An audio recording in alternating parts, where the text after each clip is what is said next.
Focus on what matters by Darius Foroux book के बारे में। हर सुबह सूरज की पहली किरण के साथ जब हम उठते हैं तो हमारे दिमाग में बहुत सारी चीजें घूम रही होती हैं। आज का काम, लोगों की एक्सपेक्टेशंस, सोशल मीडिया पर क्या पोस्ट किया जाए, किसका रिप्लाई करना है, ऑफिस में क्या होगा, घर के लोग क्या सोचेंगे। ये सब मिलकर एक ऐसा मेंटल प्रेशर बना देते हैं जो हमारे पूरे दिन का मूड बिगाड़ सकता है। लेकिन अगर हम एक चीज समझ लें तो हमारी जिंदगी थोड़ी आसान हो सकती है, और वो चीज है डिकोटोमी ऑफ कंट्रोल, यानी कि क्या चीज हमारे कंट्रोल में है और क्या नहीं। स्टोइक फिलॉसफी, जो कि बहुत पुराने जमाने के सोचने का तरीका है, यही सिखाती है कि पीस और हैप्पीनेस तब पॉसिबल होती है जब हम सिर्फ उन चीजों पर ध्यान देते हैं जो हमारे कंट्रोल में है, बाकी सब चीजों को लेट गो करना सीखते हैं। इस कॉन्सेप्ट को समझाने के लिए डैरियस फोरू ने अपनी किताब की शुरुआत ही इसी थॉट से की है। उन्होंने इसे बहुत ही मॉडर्न और रिलेटेबल एग्जाम्पल्स से समझाया है जो आज के हर इंसान को कनेक्ट करता है। सोचिए, आप सोशल मीडिया पर कोई फोटो डालते हैं।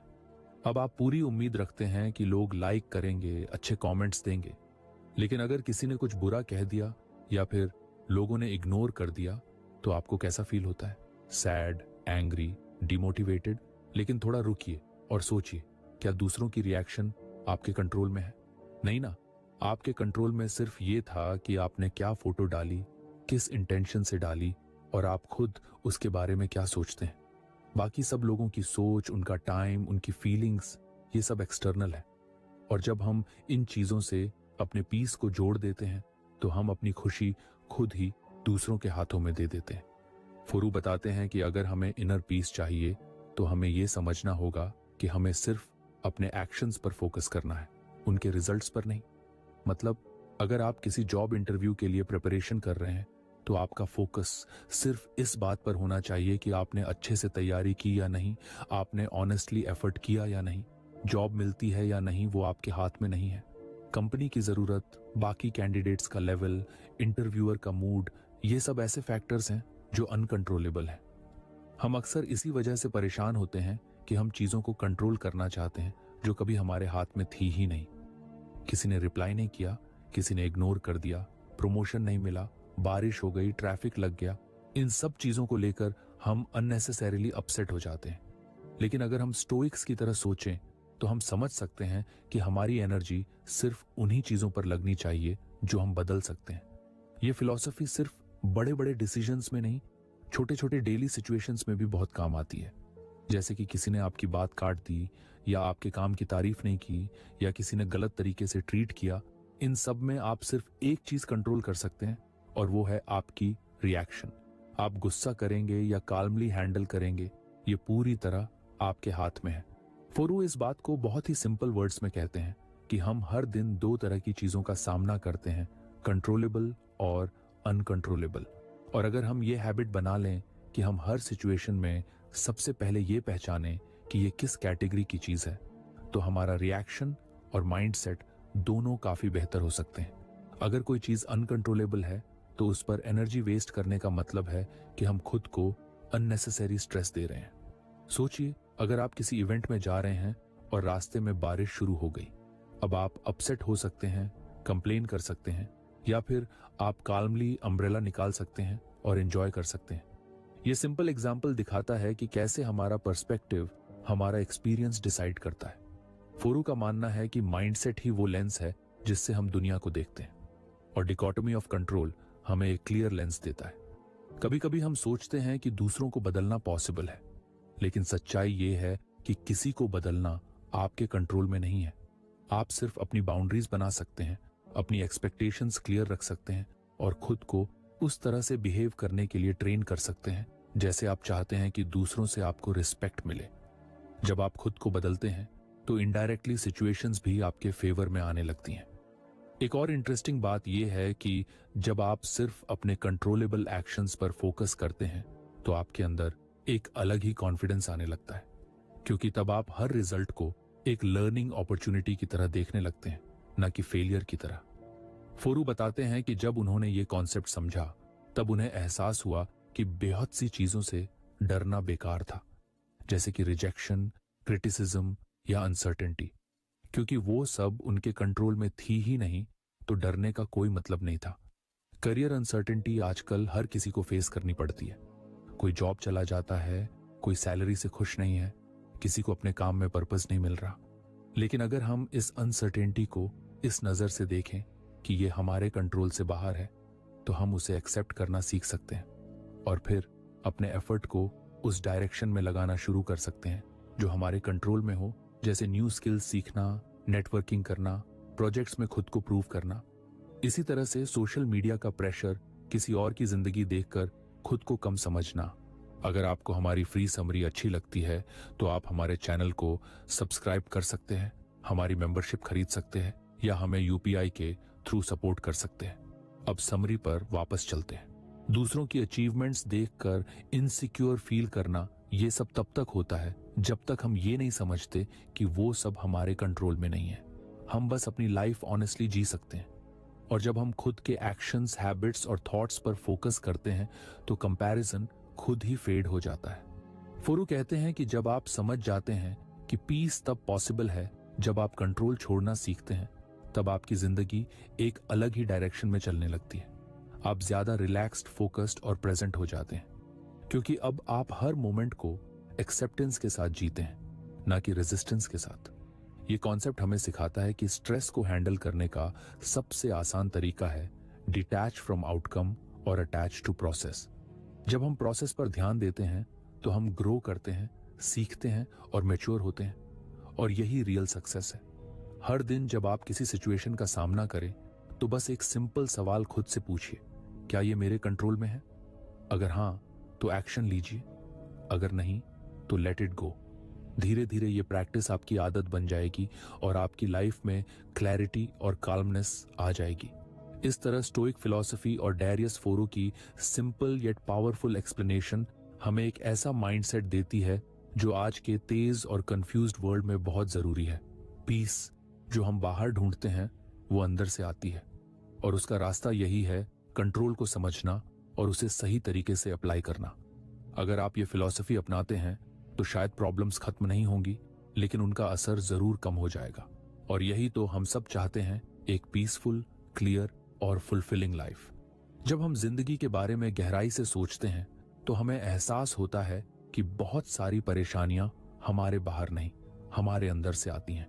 हम खुद को लेकर बहुत कुछ सोचते हैं, बार बार सोचते हैं, डरते हैं, खुद को प्रूव करने की कोशिश करते हैं, लोगों से वैलिडेशन मांगते हैं और फिर भी खुद से कभी खुश नहीं हो पाते। इन्हीं इमोशंस और थॉट्स को समझने का एक तरीका है स्लो डाउन करना, बैठकर अपने मन से बात करना, यानी एक तरह का सेल्फ मेडिटेशन। और यही काम करती हैं वो चिट्ठियां, हर एक लेटर जैसे एक छोटा सा मेडिटेशन हो। इस किताब में हर लेटर 2 से 4 पेज की होती है, लेकिन उसके अंदर जो बात कही जाती है वो सीधे दिल और दिमाग तक पहुंचती है। हर लेटर किसी एक खास थीम पर बेस्ड होती है, जैसे fear, overthinking, comparison, chasing validation या फिर लेटिंग गो।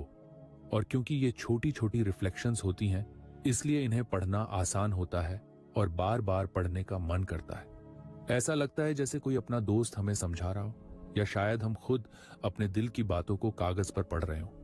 हर लेटर एक सवाल उठाती है और फिर धीरे धीरे उस सवाल का जवाब ढूंढती है, लेकिन वो जवाब हमें खुद के अंदर ही मिलता है। जैसे कि एक लेटर में फियर की बात होती है। हम सभी किसी ना किसी डर से जूझ रहे होते हैं, कभी फेलियर का डर, कभी रिजेक्शन का, कभी अकेले रह जाने का। लेकिन इस लेटर में बताया गया है कि डर को अवॉइड करने से ज्यादा इंपॉर्टेंट है उसको समझना और उसका सामना करना। ये डर हमें कुछ सिखाने आया है, ना कि हमें रोकने। जब हम डर के साथ बैठते हैं, उसे पूछते हैं कि तू मुझे क्या दिखाना चाहता है, तो हमें क्लैरिटी मिलने लगती है। फिर एक दूसरी लेटर में ओवरथिंकिंग की बात होती है। ये बहुत रिलेटेबल है, क्योंकि हम सब किसी ना किसी बात को बार बार सोचते हैं।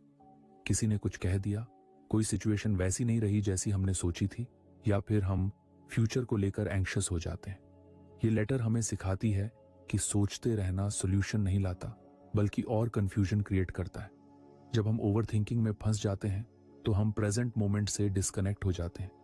ये लेटर हमें ग्राउंडेड होने का तरीका सिखाती है। ब्रीथ करो, पॉज करो और ट्रस्ट करो कि जो होना है वो होगा। हर चीज को बार बार एनालाइज करने की जरूरत नहीं होती। एक और पावरफुल लेटर होती है वैलिडेशन के बारे में। हम सब किसी ना किसी तरह से लोगों से अप्रूवल चाहते हैं, चाहे वो सोशल मीडिया पर लाइक्स हो या रियल लाइफ में तारीफें। हम अपनी वर्थ को दूसरों के रिएक्शन से मेजर करने लगते हैं। लेकिन ये लेटर एक जेंटल रिमाइंडर देती है कि हमारी वैल्यू पहले से है, हमें उसे साबित करने की जरूरत नहीं है। जब हम दूसरों की नजरों में परफेक्ट बनने की कोशिश करते हैं तो हम खुद से दूर हो जाते हैं। लेकिन जब हम खुद से जुड़ते हैं तो वैलिडेशन की जरूरत धीरे धीरे कम होने लगती है। ये लेटर पढ़कर ऐसा लगता है जैसे किसी ने हमारे दिल की बात कह दी हो। इन लेटर्स की सबसे खूबसूरत बात यह है कि ये बहुत सिंपल भाषा में लिखी गई है। ऐसा नहीं लगता कि कोई बहुत हैवी फिलॉसफी पढ़ रहे हैं, बल्कि ऐसा लगता है जैसे एक दोस्त ने हमें एक ऑनेस्ट चिट्ठी लिखी है जो हमें सच के थोड़े करीब ले जा रही है। हर लाइन में एक ऑनेस्टी होती है, एक सॉफ्टनेस होती है, और शायद इसीलिए ये लेटर्स इतनी कनेक्ट करती हैं। हर लेटर के बाद मन करता है कि थोड़ा रुकें, सोचें और उस थॉट को अपने अंदर अब्सॉर्ब करें। ये लेटर्स कोई क्विक फिक्स या मोटिवेशन स्पीच नहीं है। ये धीरे धीरे असर करती हैं, जैसे हल्की बारिश जमीन को गहराई तक भिगो देती है। इन्हें पढ़ते हुए लगता है कि हमें हर आंसर अभी नहीं चाहिए, बस हमें ये जानना है कि हम अकेले नहीं हैं और हम धीरे धीरे ग्रो कर सकते हैं। इस फॉर्मेट की एक खास बात यह है कि ये रिपीटेबल है। आप आज कोई लेटर पढ़ें, फिर एक हफ्ते बाद दोबारा उसी लेटर को पढ़ें तो उसका मीनिंग और भी गहरा लगता है, क्योंकि हर बार हम किसी न्यू थॉट या फीलिंग के साथ उस लेटर को देखते हैं। जैसे कि मेडिटेशन में हम रोज वही ब्रेथ ऑब्जर्व करते हैं, लेकिन हर दिन उसका एक्सपीरियंस अलग होता है, वैसे ही ये लेटर्स भी हर बार नए मीनिंग ले आती हैं। इन चिट्ठियों को पढ़ना एक तरह से खुद के साथ कॉन्वर्सेशन करने जैसा है। जब हम किसी लेटर को पढ़ते हैं तो वो हमारे अंदर कुछ अनलॉक करती है, कभी पुरानी यादें, कभी कोई बेरिड फीलिंग, कभी कोई क्लैरिटी, और उस मोमेंट में हम थोड़ा सा खुद को बेटर समझ पाते हैं। और शायद यही सबसे बड़ा गिफ्ट है खुद से जुड़ने की एबिलिटी। कुछ लेटर्स थोड़ी रॉ होती हैं, जैसे ग्रीफ या लोनलीनेस पर लिखी गई, लेकिन ये दर्द भी बेहद ऑथेंटिक तरीके से शेयर किया गया है। ऐसा नहीं लगता कि हमें बस स्ट्रांग बनो या पॉजिटिव सोचो कहा जा रहा है, बल्कि ये लेटर्स हमें अलाउ करती हैं कि हम अपने इमोशंस को एक्सेप्ट करें, उनके साथ बैठें और धीरे धीरे हीलिंग की तरफ बढ़ें। इन लेटर्स को किसी भी ऑर्डर में पढ़ा जा सकता है। कोई रूल नहीं है कि किसे पहले पढ़ना है। जिस दिन जैसा फील हो रहा है वैसी लेटर उठा लो। ये फ्रीडम भी बहुत सूदिंग लगती है, क्योंकि ये हमें याद दिलाती है कि हीलिंग और ग्रोथ लीनियर नहीं होते। कभी कभी हमें पीछे जाना पड़ता है ताकि आगे बढ़ने की स्ट्रेंथ मिले। हर लेटर एक जेंटल पॉज है। ये हमें तेज दुनिया की भाग दौड़ से थोड़ा ब्रेक देती है। ये सिखाती हैं कि हर आंसर जल्दबाजी में नहीं मिलता। कभी कभी बस बैठकर सुनना होता है अपने मन की आवाज को, अपने दिल की विस्पर्स को। और इन लेटर्स में वो शांत आवाज मिलती है जो कहती है, it's okay, you are doing fine, just breathe.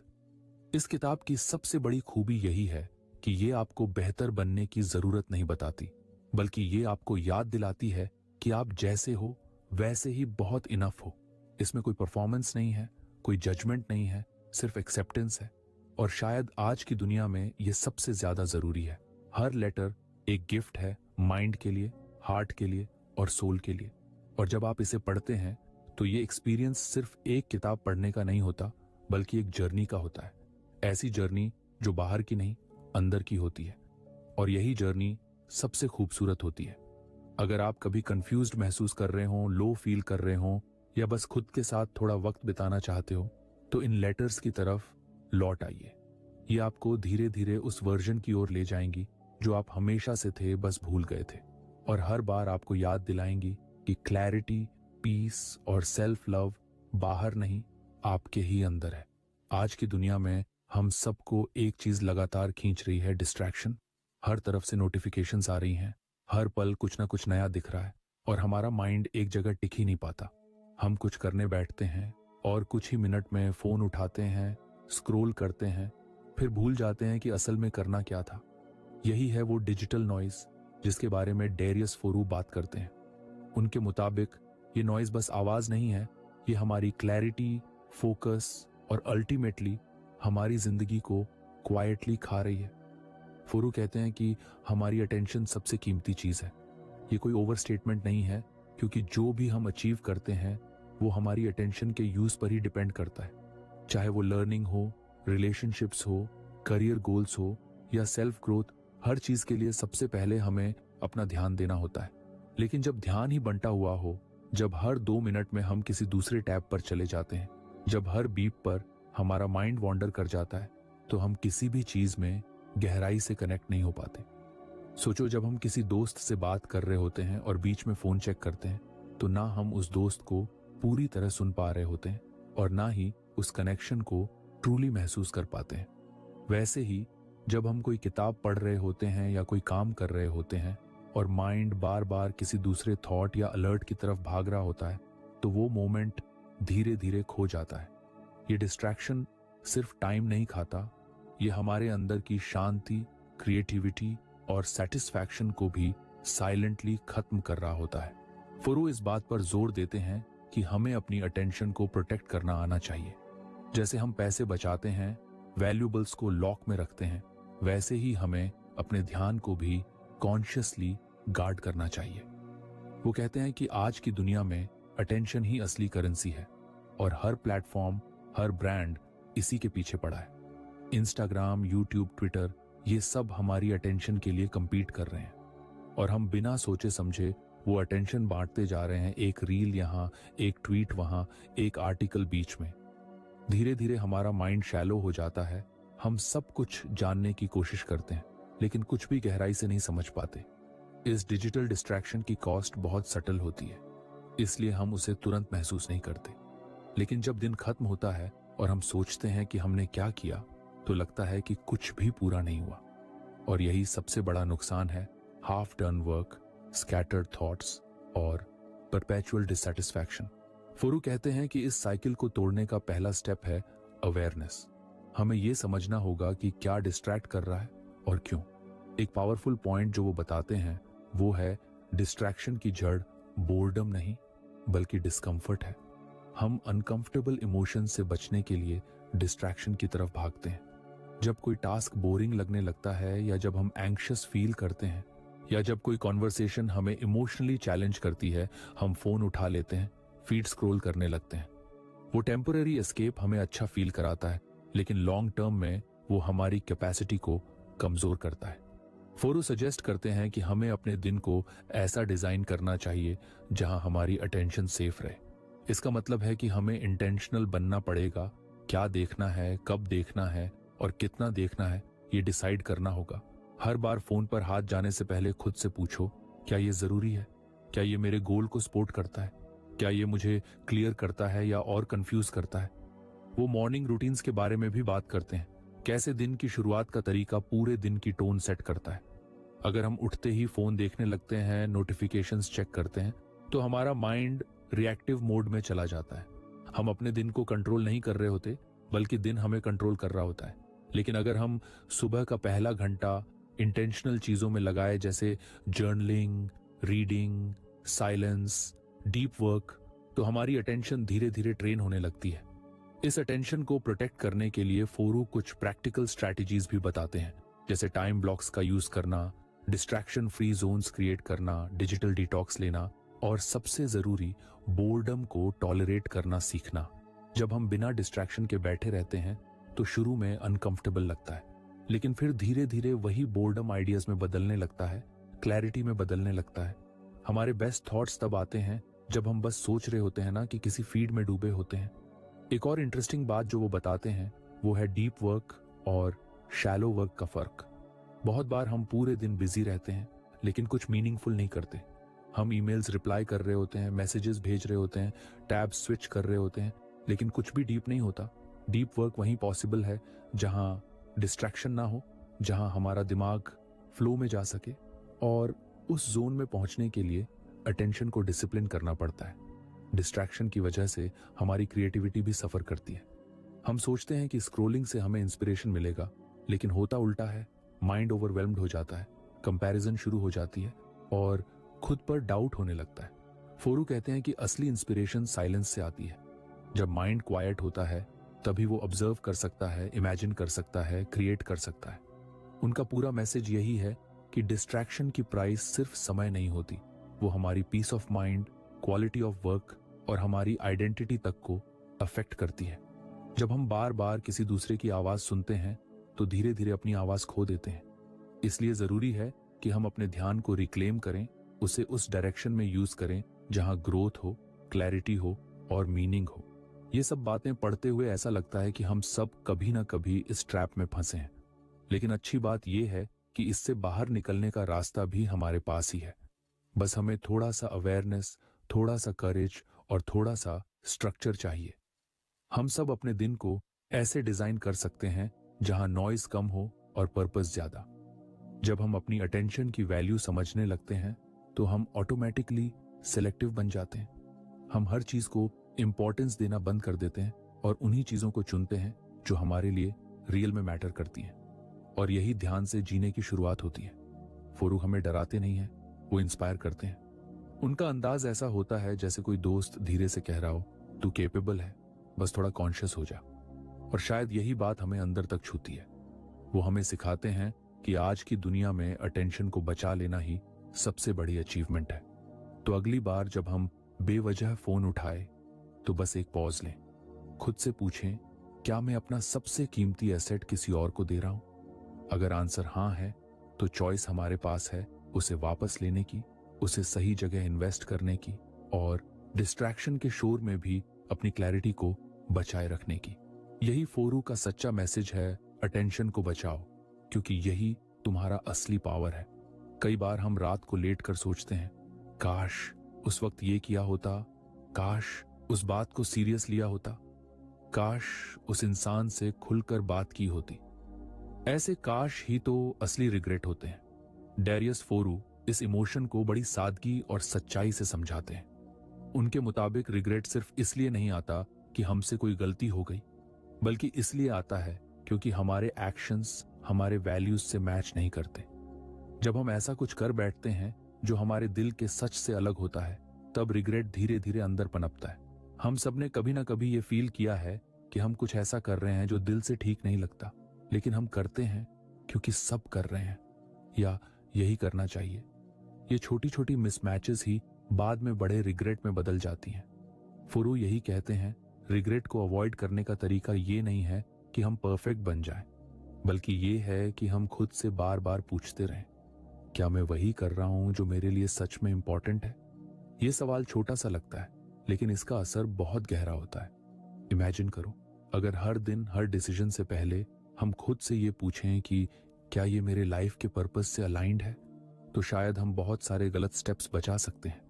अक्सर हम ऑटो पायलट पर जीते हैं, same routine, same job, same complaints, बिना ये सोचे कि क्या ये सच में वही चीजें हैं जो हमें फुलफिल करती हैं। फुरू यही पैटर्न तोड़ने को कहते हैं। वो बताते हैं कि रिग्रेट सिर्फ पास्ट का पछतावा नहीं है, ये एक सिग्नल है। जब हमें किसी चॉइस पर रिग्रेट होता है तो वो हमारे अंदर के किसी इग्नोर्ड ट्रूथ की तरफ इशारा कर रहा होता है। जैसे अगर किसी जॉब को लेकर रिग्रेट हो तो शायद वो जॉब हमारे पैशन या वैल्यूज से मेल नहीं खा रही थी। अगर किसी रिलेशनशिप को लेकर पछतावा हो तो शायद हमने अपने इमोशंस को ऑनेस्टली एक्सप्रेस नहीं किया था। रिग्रेट एक फीडबैक है, एक मिरर जो दिखाता है कि हमने कहां खुद से समझौता किया। अब सोचो, अगर हम ये समझ जाएं कि रिग्रेट अवॉइड करने का तरीका यही है कि हम अलाइंड रहें, यानी जो सोचें वो बोलें और जो बोलें वही करें, तो लाइफ में क्लैरिटी खुद ब खुद आने लगती है। फुरू हमें इनकरेज करते हैं कि हम प्रोएक्टिव बने, यानी पहले से सोचें और डिसाइड करें कि हमारे लिए क्या इंपॉर्टेंट है। सिर्फ तब हम वैल्यूज बेस्ड डिसीजंस ले पाएंगे। वैल्यूज का मतलब सिर्फ बड़े बड़े वर्ड्स नहीं है, ऑनेस्टी, काइंडनेस, ग्रोथ, करेज, बल्कि वो चीजें हैं जो हमारी जिंदगी को मीनिंग देती हैं। फुरू कहते हैं कि अगर हम खुद के लिए क्लियर नहीं हैं कि हमारे वैल्यूज क्या हैं, तो हम दूसरों के स्टैंडर्ड्स पर जीने लगते हैं, और जब दूसरों के हिसाब से डिसीजंस लेते हैं तो रिग्रेट ऑलमोस्ट गारंटीड होता है। एक इंटरेस्टिंग बात यह भी है कि कई बार रिग्रेट इमीडिएट नहीं आता। आज हम किसी चीज को कॉम्प्रोमाइज करते हैं और लगता है चलो कोई बात नहीं, लेकिन जैसे जैसे टाइम बीतता है वही छोटी चीज भारी लगने लगती है। ईयर्स लेटर हम रियलाइज करते हैं कि हमने अपने ड्रीम्स को इग्नोर किया, अपनी आवाज को दबाया, अपनी प्रायोरिटीज को पोस्टपोन किया। फोरू कहते हैं कि फ्यूचर रिग्रेट से बचने का एक ही तरीका है प्रेजेंट में कॉन्शियस चॉइसेस लेना। उनका फोकस इस बात पर भी है कि हमें अपने इमोशंस को जज नहीं करना चाहिए, रिग्रेट को भी हमें एक्सेप्ट करना चाहिए, समझना चाहिए। वो कहते हैं कि रिग्रेट को गिल्ट में बदलना जरूरी नहीं है, इंस्टेड उसे एक गाइड की तरह देखो जो तुम्हें बताता है कि तुम्हें अब क्या बदलना है। ये शिफ्ट बहुत पावरफुल होता है जब हम रिग्रेट को सेल्फ ब्लेम की जगह सेल्फ ग्रोथ के लिए यूज करते हैं। एक और लेयर जो फोरू इस डिस्कशन में जोड़ते हैं वो है टाइम की इंपॉर्टेंस। टाइम वो रिसोर्स है जो सबसे जल्दी खत्म होता है, और रिग्रेट का सबसे बड़ा कारण यही होता है कि हम सोचते हैं मेरे पास और टाइम होता तो मैं, लेकिन सच ये है कि टाइम हमेशा लिमिटेड रहेगा। इसलिए हमें आज ही ये क्लैरिटी चाहिए कि हम अपना समय कहाँ इन्वेस्ट कर रहे हैं। क्या वो काम जो हम रोज कर रहे हैं वो हमारे फ्यूचर सेल्फ को प्राउड फील कराएगा? यहाँ पर फोरू बार बार ये अर्ज करते हैं कि अपने एक्शंस को कॉन्शियसली ऑब्जर्व करो। क्या हम अपने लाइफ डिसीजंस अपने डर से ड्रिवन होकर ले रहे हैं या अपनी वैल्यूज से? क्या हम वैलिडेशन के लिए किसी और की लाइफ जी रहे हैं या अपनी सच्ची इच्छाओं को फॉलो कर रहे हैं? जब हम खुद से ये सवाल पूछते हैं तो धीरे धीरे हमारी चॉइसेस क्लियर होने लगती हैं। अब ये मत समझो कि फोरू किसी आइडियलिस्टिक वर्ल्ड की बात कर रहे हैं जहां कोई प्रॉब्लम नहीं होती। वो खुद कहते हैं कि रियल वर्ल्ड में कभी कभी हमें कॉम्प्रोमाइज करना ही पड़ता है, लेकिन ये समझना जरूरी है कि वो कॉम्प्रोमाइज हमारे किस वैल्यू से कॉन्फ्लिक्ट करता है। अगर हमें समझ है तो रिग्रेट नहीं होता क्योंकि हमने कॉन्शियस डिसीजन लिया होता है। कई बार हम सोचते हैं कि रिग्रेट से बचना है तो बस रिस्क मत लो, लेकिन फोरू इसे गलत मानते हैं। उनके अनुसार सबसे बड़ा रिग्रेट वही होता है जो हम कभी ट्राई ही नहीं करते। किसी ड्रीम को पूरी तरह जीने से डरना, किसी रिलेशनशिप में वल्नरेबिलिटी ना दिखाना, किसी टैलेंट को सप्रेस करना, ये सब साइलेंट रिग्रेट्स बन जाते हैं। इसलिए वो कहते हैं लाइव बोल्डली बट वाइजली। अपने हार्ट की सुनो लेकिन दिमाग से चलो, एक्शन लो लेकिन वैल्यूज से अलाइंड रहकर। ये सारी बातें बड़ी रियल और रिलेटेबल लगती हैं क्योंकि हम सब कभी ना कभी उस मोड़ पर होते हैं जहां दो रास्ते होते हैं, एक आसान पर बिना पर्पस वाला और एक मुश्किल लेकिन मीनिंग से भरा हुआ। फोरू यही कहते हैं चूज द सेकंड वन, क्योंकि वही रिग्रेट फ्री लाइफ की शुरुआत होती है। अगर आप किसी क्रॉस रोड पर हो, किसी कंफ्यूजन में हो कि क्या करना सही है, तो बस एक सवाल खुद से पूछो, क्या ये मेरे लिए सच में मायने रखता है? ये सवाल एक कंपास की तरह है। ये आपको डायरेक्शन देगा जब माइंड कंफ्यूज्ड हो, जब वर्ल्ड लाउड हो, और यही डायरेक्शन आपको उन रिग्रेट से बचाएगी जो दिल में सालों तक चुभते रहते हैं।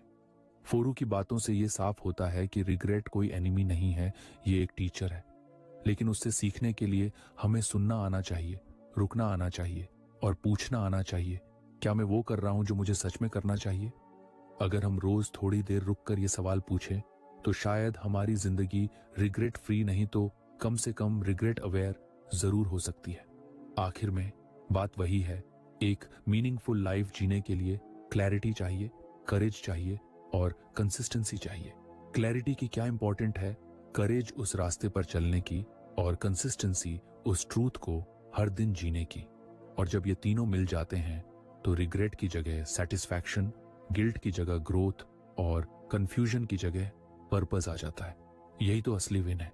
यही फोरू का मैसेज है, अपने एक्शंस को अपने वैल्यूज से मैच करो और देखो कैसे जिंदगी रिग्रेट से फ्री और मीनिंग से फुल हो जाती है। डर एक ऐसा वर्ड जो सुनते ही दिल थोड़ा सिमट जाता है। हर किसी की जिंदगी में कोई ना कोई डर होता ही है। किसी को फेलियर का डर, किसी को रिजेक्शन का, किसी को अकेलेपन का, तो किसी को बदलाव का। लेकिन डारियस फोरू इस डर को कुछ अलग नजर से देखने को कहते हैं। उनके अनुसार डर हमारा दुश्मन नहीं है, बल्कि एक गाइड है, एक सिग्नल जो बताता है कि कहां हमें करेज की जरूरत है। स्टोइक फिलॉसफी भी यही सिखाती है कि डर को खत्म करने की कोशिश मत करो, बल्कि उसे समझो, ऑब्जर्व करो और यूज करो। जब भी हम कोई नया कदम लेने की सोचते हैं तो सबसे पहले जो सामने आता है वो डर ही होता है। नया काम शुरू करना हो, किसी से दिल की बात कहना हो, कोई बोल्ड डिसीजन लेना हो, हर जगह डर आड़े आता है। फोरू मानते हैं कि इस डर से भागने की बजाय हमें खुद से ये पूछना चाहिए, इस डर के पीछे क्या अपॉर्चुनिटी छुपी है? क्योंकि डर वहीं आता है जहां कुछ मीनिंगफुल होता है, जहां कुछ बड़ा हो सकता है, जहां ग्रोथ की पोटेंशियल होती है। सोचो, अगर किसी इंसान को स्टेज पर बोलने में डर लगता है तो शायद वहीं उसकी ग्रोथ है, क्योंकि वहां उसका सेल्फ एक्सप्रेशन है। अगर किसी को जॉब छोड़कर अपना काम शुरू करने में डर लग रहा है तो शायद वहां उसकी फ्रीडम छुपी है। डर हमें बताता है कि कहां हम अपनी कंफर्ट जोन से बाहर निकलने वाले हैं, और कंफर्ट जोन से बाहर निकलना ही तो करेज का असली मतलब होता है। फोरू इस बात पर जोर देते हैं कि डर को सप्रेस करने की जरूरत नहीं है। स्टोइसिज्म का नजरिया ये नहीं है कि मैं फियरलेस बन जाऊं, बल्कि ये है कि मैं डर को फेस करूं और फिर भी सही काम करूं। स्टोइक्स मानते हैं कि फियर एक नेचुरल इमोशन है। ये हमें अलर्ट करता है, प्रिपेयर करता है, लेकिन ये हमें रोकना नहीं चाहिए। बल्कि जब डर आता है तो वो एक सिग्नल है कि अभी हमें थोड़ी एक्स्ट्रा स्ट्रेंथ, थोड़ी एक्स्ट्रा क्लैरिटी और थोड़ी एक्स्ट्रा फेथ की जरूरत है। कई बार हम डर को ओवरथिंक करके बहुत बड़ा बना देते हैं। हम खुद को फ्यूचर के ऐसे सिनारियोज दिखाने लगते हैं जो अभी एग्जिस्ट भी नहीं करते। फोरू कहते हैं कि ज्यादातर डर इमेजिनेशन से आते हैं, रियलिटी से नहीं। और जब हम ये रिकॉग्नाइज कर लेते हैं कि डर सिर्फ हमारे माइंड में बना हुआ एक थॉट है, तो उस पर पावर कम होने लगती है। उदाहरण के लिए, एक इंसान जो किसी पब्लिक इवेंट में जाने से डरता है, वो खुद को पहले ही ये सोचकर थका देता है कि लोग क्या सोचेंगे। अगर मैं ऑकवर्ड बिहेव कर गया तो, अगर कोई मुझे जज करने लगा तो। लेकिन ये सब माइंड की स्टोरीज होती हैं। असली वर्ल्ड में लोग ज्यादातर बिजी होते हैं अपने ही थॉट्स में। ये अवेयरनेस ही डर की चेन को तोड़ती है। फोरू इनकरेज करते हैं कि हम डर से बात करें, उससे भागे नहीं। इमेजिन करो, डर एक दोस्त की तरह तुम्हारे सामने बैठा है। उससे पूछो, तू मुझे क्या दिखाना चाहता है? ये सिंपल शिफ्ट डर से बात करना हमें एम्पावर कर सकता है। जब हम डर के पीछे की कहानी समझते हैं तो हम उसमें छुपी हुई क्लैरिटी को पकड़ सकते हैं। स्टोइसिज्म में एक और ब्यूटीफुल कॉन्सेप्ट है वर्चुअस एक्शन, यानी ऐसा काम जो हमारे प्रिंसिपल्स से मेल खाता हो। करेज, ऑनेस्टी, सेल्फ कंट्रोल, विजडम। फुरू कहते हैं कि जब भी डर आए तो उस डर को ट्रिगर मानो किसी वर्चुअस एक्शन के लिए। अगर आपको सच बोलने में डर लग रहा है तो शायद वही सच बोलना आपके लिए सही एक्शन है। अगर आप किसी अनफेयर सिचुएशन को चैलेंज करने से डर रहे हो तो वही करेज आपको एक बेटर इंसान बनाएगा। डर को जीतने की सबसे आसान और सच्ची टेक्निक यही है, एक्शन लेना। Fear paralyzes but action frees. ये फोरू की फिलॉसफी का कोर है। वो कहते हैं कि हम जितना डिले करते हैं डर उतना स्ट्रांग होता जाता है, लेकिन जैसे ही हम एक छोटा स्टेप भी लेते हैं डर की पकड़ थोड़ी लूजन हो जाती है। और यही छोटे स्टेप्स हमें लॉन्ग रन में फियरलेस नहीं बल्कि करेजफुल बनाते हैं। ये फर्क समझना जरूरी है। फियरलेस बनना मतलब डर ना होना, लेकिन करेजफुल बनना मतलब डर होते हुए भी आगे बढ़ना। फोरू यही सिखाते हैं कि ग्रेटनेस की जर्नी पर डर आना नॉर्मल है, बल्कि जरूरी है। अगर डर नहीं आएगा तो शायद वो रास्ता ही छोटा है। एक और पावरफुल पॉइंट जो फोरू बताते हैं वो ये है कि हमें अपने डर को कैटेगराइज करना चाहिए। हर डर इक्वल नहीं होता। कुछ डर लॉजिकल होते हैं, जैसे फायर से डरना या किसी हादसे से बचना। लेकिन कुछ डर प्योरली साइकोलॉजिकल होते हैं, जैसे किसी की ओपिनियन से डरना या फेलियर की कल्पना से डरना।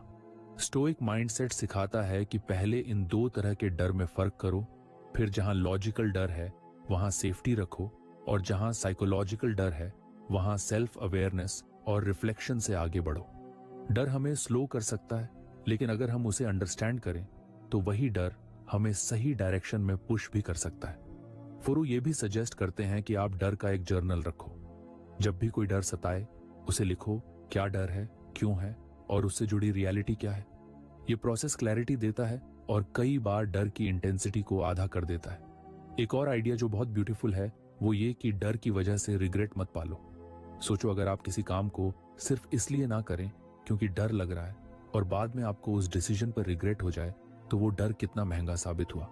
फोरू कहते हैं कि शॉर्ट टर्म फियर से ज्यादा डेंजरस है लॉन्ग टर्म रिग्रेट। इसलिए टेम्पोरेरी डिस्कंफर्ट से मत डरो, वो आपको हमेशा के लिए स्ट्रॉन्गर बना सकता है।